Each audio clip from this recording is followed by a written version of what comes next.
You guys ready? This is going to be really quick. All right, I'm going to tell you a story. And it's a story about my day, but it might also be your day. I wake up, I grab my phone, I check some email, I catch up on texts from last night, maybe Twitter, maybe for you it's Facebook, blog posts, news, and now I'm plugged in and ready to get going on my day.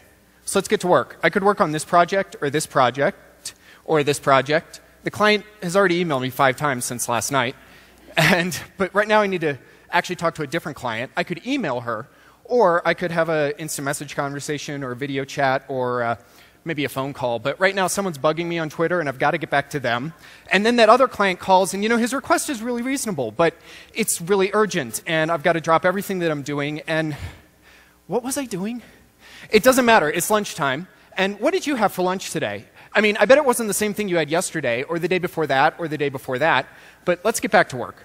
I like to listen to music while I work. My phone's got a few thousand songs, but with the internet I can stream just about anything. I need to work out after work. I could go for a swim or go rock climbing or maybe a bike ride or do some yoga, but I'm going to head out on a trail run. Then I'm going to run some errands, and you know what? They're out of my favorite kind of toothpaste, and there's like 4 other kinds in the same brand, but there's like 20 on the shelf in front of me. Back home I'm going to watch some TV, and while watching TV, cable gives me a few hundred channels, but the internet gives me just like anything. Or I could read a book. I've got 4 or 5 books I'm reading at any given time, but I've got access to a lot of things. And you could tell me about a book, and I could actually be reading it pretty much by the time you're done telling me about it.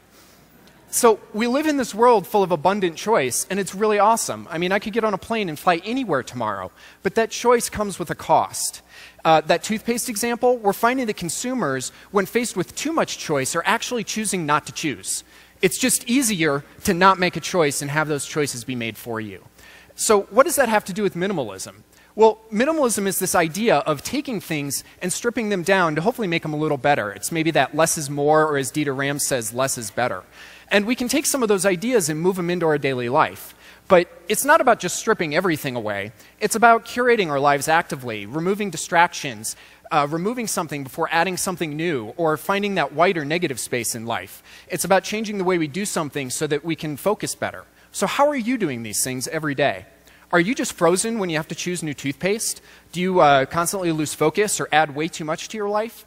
We want to live really full lives, and that's the way we should do it. But part of living a full life is finding negative space. It's finding a way to process our day. For me, that's every day when I get to go for a run and just let my mind wander. So I'm going to leave you with this one question. In your daily life, what is your negative space? Thank you.